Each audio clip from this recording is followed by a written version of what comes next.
Shalom, salam damai sejahtera bagi semua anak-anak Tuhan. Kita berada di bawah tema memperbaharui iman, memperkuat persekutuan. Kita baru melewati masa raya Natal dan hari ini adalah minggu terakhir hari minggu terakhir tahun 2025. Sungguh luar biasa bagaimana kita ada dalam ucapan syukur atas pemeliharaan Tuhan. Kita datang ke dalam rumah Tuhan. Kita sungguh-sungguh mempersiapkan hati kita untuk kita terus dikuatkan oleh firman Tuhan, yang mana kita boleh dimampukan oleh Tuhan menjalani hari-hari ini. Yudas adalah salah seorang dari saudara Yesus. Jadi surat dalam perjanjian baru ini ada dua yang ditulis oleh saudara Yesus, yaitu surat Yakobus dan surat Yudas. Dua surat ini diyakini, diindikasi ditulis oleh saudara laki-laki Yesus. Kita dapat menemukan bacaan itu dalam Injil Matius pasal 13 ayat 55 dan juga Markus 6 ayat 57. Ayat 4 kita menemukan di situ pernyataan orang-orang di Nazaret ketika Yesus ada di Nazaret yang menyampaikan kabar tentang Allah, karya Allah, maka ia ditolak di Nazaret. Dan pada waktu itu orang mengenali karena itu kampungnya Yesus. Yesus besar di Nazaret. Jadi orang Nazaret sungguh-sungguh mengenali Yesus. Karena itu Matius 13 ayat 55 dia bilang, bukankah ia ini anak tukang kayu? Bukankah ibunya bernama Maria dan saudara-saudaranya Yakobus, Yusuf atau Yoses, Simon dan Yudas? Jadi Yudas yang menulis surat ini bukan Yudas yang mana, tapi ini adalah Yudas saudara Yesus. Kenapa Yudas menuliskan dalam suratnya pasal 1 ayat 1 dia bilang bahwa dia menyebut dirinya sebagai hamba Yesus Kristus dan saudara Yakobus. Ya. Ini mau mengisyaratkan bahwa Yudas ini seorang yang memiliki kerendahan hati. Ya. Dia tidak mau membanggakan dirinya sebagai saudara dari Yesus, Sang Mesias itu yang terkenal sekali waktu itu. Tapi ia lebih memilih untuk menyebutkan dirinya sebagai salah seorang hamba dari Yesus. Karena ia sadar, ya, dengan kerendahan hati ia sadar, walaupun ia saudara seibu dengan Yesus, ya, karena Maria adalah ibu bersama mereka. Tetapi ia tahu bahwa Yesus adalah anak Allah, Sang Mesias, Sang Juru Selamat. Karena itu ia memilih menempatkan dirinya sebagai seorang hamba. Nah, itu dia menyebutkan di ayat yang pertama, dari Yudas, hamba Yesus dan saudara Yakobus. Kepada siapa surat ini ditujukan? Yudas menyebutkan bahwa surat ini ditujukan kepada mereka yang terpanggil, mereka yang dikasihi Allah, dan mereka yang dipelihara oleh Yesus Kristus. Ini menarik, ya. Yudas tidak menunjukkan secara khusus jemaat mana menjadi tujuan dari surat ini. Tapi justru ia menulis surat ini dan tujuannya disampaikan kepada semua orang secara umum, dan dia lebih mengkhususkannya ialah kepada mereka yang dipanggil oleh Allah, dikasihi oleh Allah, dan dipelihara oleh Yesus Kristus. Kalau surat ini ditujukan kepada kelompok yang ini, maka siapakah yang dimaksudkan oleh Yudas? Saya dan saudara. Ya. Saya dan saudara adalah orang-orang yang menjadi alamat tujuan dari penulisan surat Yudas ini, yaitu kita adalah orang-orang yang terpanggil. Kita adalah orang-orang yang dikasihi oleh Allah dan kita adalah orang-orang yang dipelihara oleh Yesus Kristus. Amin. Ya. Kita harus mengakui itu dulu, bahwa kita adalah orang-orang yang dikasihi, dipanggil dan dipelihara oleh Yesus Kristus sampai hari ini. 356 hari 1 tahun. Dan kita ada di tanggal 28. Berarti kita ada di hari yang ke 356 kurang 3. Ya. Tinggal 3 hari lagi. Kita ada di tanggal 31 Desember. Kita akan mengakhiri tahun ini. Kita harus mengakui pemeliharaan Tuhan atas hidup kita. Bahwa jika bukan karena kasih Allah, jika bukan karena dipanggil oleh Allah, jika bukan karena dipelihara oleh Yesus, kita tidak mungkin sampai pada hari ini di tanggal 28 Desember. Karena itu saya dan saudara adalah tujuan penulisan surat ini. Saudara-saudaraku yang kekasih, kalau kita mengakui bahwa surat ini ditujukan kepada kita, maka apa maksud dari Yudas untuk menuliskan surat ini? Kalau kita membaca surat ini hanya terdiri dari 1 pasal. Karena itu kalau kita mau merenungkan bagian yang terbaca untuk kita hari ini, kita mesti membaca secara baik. 1 pasal saja surat ini. Di ayat yang ketiga, dia mengatakan bahwa surat ini ditujukan kepada kita dan tujuan surat ini agar supaya kamu tetap berjuang. Ya. Supaya kamu tetap berjuang untuk mempertahankan iman yang telah disampaikan kepada orang-orang kudus. Luar biasa. Ya. Memang kita hanya tinggal 3 hari lagi kita mengakhiri tahun 2025. Tapi dia memberi support, dia memberi semangat. Bahwa kepada kita, ia memberi semangat kepada kita untuk terus berjuang. Untuk tetap berjuang, mempertahankan iman. Karena pada masa itu, ada banyak orang yang menyalahgunakan kasih karunia Allah. Ada banyak orang yang berdalih begini. Dan bilang begini, Allah itu adalah Allah yang kasih. Allah itu Allah yang luar biasa. Pengasihannya luar biasa. Karena itu buat apa saja silahkan. Allah akan tetap mengampuni. Benarkah demikian? Hati-hati dengan pernyataan ini. Hati-hati dengan pikiran, cara berpikir seperti ini.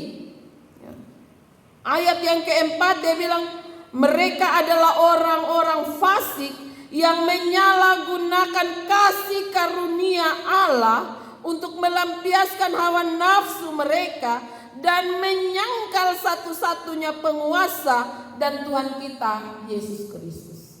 Penyangkalan, terjadi penyangkalan. Mengapa disebut penyangkalan? Karena tidak mengakui Yesus di dalam hidup dan aktivitas hari lepas hari. Itulah yang disebut penyangkalan. Penyangkalan bukan saja seperti Petrus yang mengatakan aku tidak mengenal Yesus. Oh, itu bukan beta punya orang. Tapi penyangkalan adalah kehidupan kita yang tidak mengakui Yesus secara pribadi. Kita melakukan segala sesuatu seenak-enaknya dalam hidup kita. Karena kita berpikir bahwa kasih karunia Allah begitu besar dan luar biasa dalam hidup kita. Karena itu kita suka-suka sah. Mau buat apa buat sah. Saudara-saudaraku yang kekasih, karena itu Yudas mengingatkan kita. Kamu harus tetap berjuang untuk mempertahankan imanmu. Saudara-saudaraku yang kekasih, ia juga menjelaskan tentang orang-orang yang dalam hidupnya hanya suka menggerutu dan mengeluh akan hidupnya. Kita bisa membaca di ayat yang ke-16. Mereka adalah orang-orang yang menggerutu dan mengeluh tentang nasibnya. dan hidup hanya dalam keinginan-keinginannya. Jadi baru kotong lihat kotong berefleksi terhadap diri kita sendiri. Kotong adalah termasuk dalam orang yang suka menggerutu dan mengeluh kok. Ya, kita hidup dalam kondisi yang sedikit-sedikit menggerutu, sedikit-sedikit mengeluh. Ya, ketika ada ini, wih, beta lain, wih, son ada orang lain, wih, orang lain dok. Orang yang suka menggerutu dan mengeluh. Kepada orang yang demikian, firman Tuhan datang dan memberi nasihat. Hari ini di minggu terakhir 2025, kita diajak untuk memperbaharui iman, memperkuat persekutuan. Kalau memperbaharui iman, apa yang mesti kita buat? Itu yang tadi Yudas bilang, berjuang untuk mempertahankan iman, hidup di dalam kasih karunia Allah. Ayat yang ke-17 bacaan kita, saudara-saudaraku yang kekasih, ingatlah apa yang telah dahulu dikatakan kepada kamu oleh Rasul Tuhan kita Yesus Kristus. Kepada kita sudah ada begitu banyak nasihat, 52 minggu dalam 1 tahun. Jika kita adalah orang yang tidak pernah absen, maka ada 52 kebaktian yang hari ini adalah minggu ke-52 yang kita ikuti dalam ibadah minggu. Kepada kita telah diberi begitu banyak nasihat, kepada kita diberi begitu banyak peringatan-peringatan, arahan-arahan, dan Yudas mengatakan, ingatlah akan hal itu, segala yang telah kamu terima, karena menjelang akhir zaman akan tampil begitu banyak orang yang akan hidup menuruti hawa nafsu dan kefasikan mereka. Ya. Akan tampil begitu banyak orang yang hidupnya tidak sesuai dengan Tuhan mau. Ya. Saudara-saudaraku yang kekasih, mereka adalah pemecah belah. Ya. Jadi orang yang kalau hidup selama 1 tahun ini, tapi dia hidup ada perubahan, hanya hidup hanya untuk mau bikin pecah belah dalam kehidupan persekutuan, dalam jemaat, dalam rayon, dalam gereja. Hidupnya hanya untuk omong di sana, omong di sini, untuk bikin kacau, bikin rusak. Hari ini ditegur oleh firman Tuhan lewat surat Yudas. Karena pada akhir zaman ada begitu banyak orang yang hidupnya hanya merupakan roh pemecah belah, dikuasai oleh keinginan-keinginan dunia dan hidup tanpa Roh Kudus. Itu ayat yang ke-19. Orang yang hidup tanpa roh Allah di dalam dirinya. Biar dia orang Kristen, betul-betul Kristen. Tapi kalau roh Allah, sang bayi Natal yang bilang Raja Damai kita sambut di tanggal 25 itu, tidak sungguh-sungguh ada dan terbaring dalam palungan hati kita, maka roh Allah pun tidak ada di dalam diri kita. Sehingga kehidupan kita tidak mengalami perubahan. Hidup kita hanya hidup dengan menjadi pengecek, pemecah belah, hidup dalam menggerutu, hidup dalam mengeluh. Mengeluh sepanjang tahun sonto berhenti-berhenti, menggerutu sepanjang tahun sonto berhenti-berhenti. Semua hal dia mengomel habis. Ini orang sakit. Ya. Saudara-saudaraku yang kekasih dalam kasih Tuhan kita Yesus Kristus. Karena itu di ayat 20 dia mengajak, bagaimana orang percaya harus hidup. Dia bilang, bangunlah dirimu sendiri atas dasar imanmu. Ya. Jangan lihat dunia, jangan lihat orang sekeliling yang hidup model begitu. Bangunlah dirimu sendiri atas dasar imanmu yang paling suci. Yang pertama. Yang kedua dia bilang, berdoalah dalam Roh Kudus. Terus berdoa agar Roh Kudus sungguh-sungguh diam di dalam hatimu. Ia dapat menenangkan dirimu, ia dapat memberikan kelegaan kepadamu, ia akan menolongmu. Sehingga tidak membuat engkau hanya hidup dalam menggerutu, sehingga tidak membuat engkau hanya hidup dalam roh pemecah belah. Panggillah Roh Kudus di dalam doamu agar ia sungguh-sungguh ada di dalam hatimu. Ayat yang ke-21 dia bilang, peliharalah dirimu demikian dalam kasih Allah. Peliharalah dirimu. Ya. Orang anak-anak muda sekarang dia bilang me time. Ya. Harus ada waktu me time, waktu untuk diri sendiri, bergumul, ya. Coba kita pulang sebelum kita ada dalam hiruk pikuk 31 Desember, kembang api, tarompet dan segala macam. Coba kita berefleksi, duduk diam di dalam rumah, me time untuk diri sendiri. Tuhan, ini 3 hari yang minggu ke-52 ini, saya hidup sampai di mana? Kita berefleksi dengan diri kita sendiri. Kita memelihara kesehatan tubuh dan jiwa kita.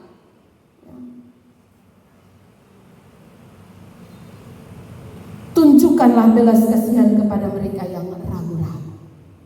Kita juga terpanggil untuk ada bagi dunia. Kita terpanggil untuk memperkuat iman dari sesama kita. Bagi mereka yang sampai hari ini masih meragukan akan kasih dan kasih karunia Allah dan keselamatan yang Yesus buat, tunjukkanlah kasih-Mu kepada mereka agar mereka tidak ragu.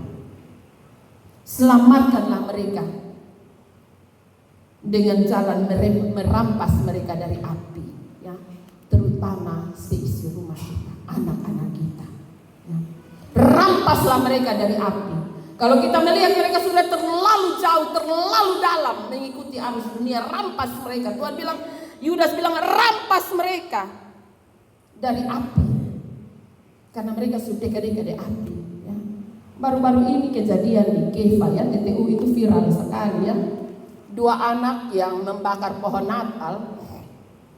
Semua orang mengira bahwa mereka ini mungkin anak dari keyakinan lain, ya. Ada semacam pikiran seperti ini. Makanya orang dari keyakinan lain yang gila-gila kopi bakar orang, ada bikin pohon Natal dopi bakar di Kefa, ya, di Delhi. Tapi ternyata ketika ditangkap, mereka adalah 2 remaja, masih usia remaja dan beragama Kristen. Memang di situ tidak dijelaskan Kristennya Kristen apa, ya, tapi Kristen loh. Ini aneh. Apa yang ada dalam pikiran anak-anak ini? Apa yang ada dalam pikiran anak-anak kita juga? Ya, ketika saya membaca berita ini, apa yang ada dalam pikiran anak-anak ini? Ketika kita melihat kepada mereka, ya, sebagai orang di luar kehidupan kita, kita juga perlu melihat kepada diri kita sendiri, anak-anak kita yang di dalam rumah kelihatan seperti kucing, ya, lembut sekali, baik sekali, turut disiplin dan teratur sekali. Tapi apa kondisi mereka ketika ada di luar sana? Berhati-hati. Sebagai orang tua, bacaan ini ditujukan kepada saya dan saudara. Selamatkanlah mereka dengan jalan merampas mereka dari api. Tapi tunjukkanlah belas kasihan yang disertai ketakutan kepada orang-orang. Dan bencilah pakaian mereka yang dicemarkan oleh keinginan-keinginan dosa. Perbuatan-perbuatan yang mereka lakukan yang menyakiti hati Tuhan itu kita bisa benci. Tetapi orang-orang ini adalah kepunyaan Allah. Karena itu harus rampas mereka dari dalam api. Ya, saudara-saudaraku yang kekasih, itulah tanggung jawab kita di dalam memperkuat persekutuan. Baik persekutuan di dalam rumah tangga kita, persekutuan dari dalam jemaat, ya. Rampaslah mereka dari dalam api. Jangan biarkan mereka terus masuk dalam kondisi itu. Jangan biarkan mereka jauh dari kasih sayang Allah. Saya dan saudara terpanggil, ya. Kita terpanggil untuk 2 hal ini. Hal yang pertama, kita terpanggil untuk memperkuat diri kita dulu, mitainya, memperkuat iman kita, memperbaharui iman kita, menolong diri kita sendiri dulu, ya. Kemudian yang kedua, kita terpanggil untuk memperkuat persekutuan, merampas orang-orang yang telah jauh dari Tuhan, tetapi dengan kasih karunia Allah. Saudara-saudaraku yang kekasih, di minggu terakhir tahun 2025 ini, ketika kita pulang dari sini, mari kita rangkul isi rumah kita Kita berdoa untuk anak-anak kita. Kita berdoa untuk pasangan hidup kita. Kita berdoa untuk seisi rumah kita, semua keturunan-keturunan kita, agar mereka jangan jauh dari Tuhan. Kita sungguh-sungguh memperkuat iman kita, karena waktu Tuhan tidak lama lagi. Tuhan Yesus memberkati firman-Nya, menolong saya dan saudara dalam kehidupan dan panggilan iman kita dari sekarang sampai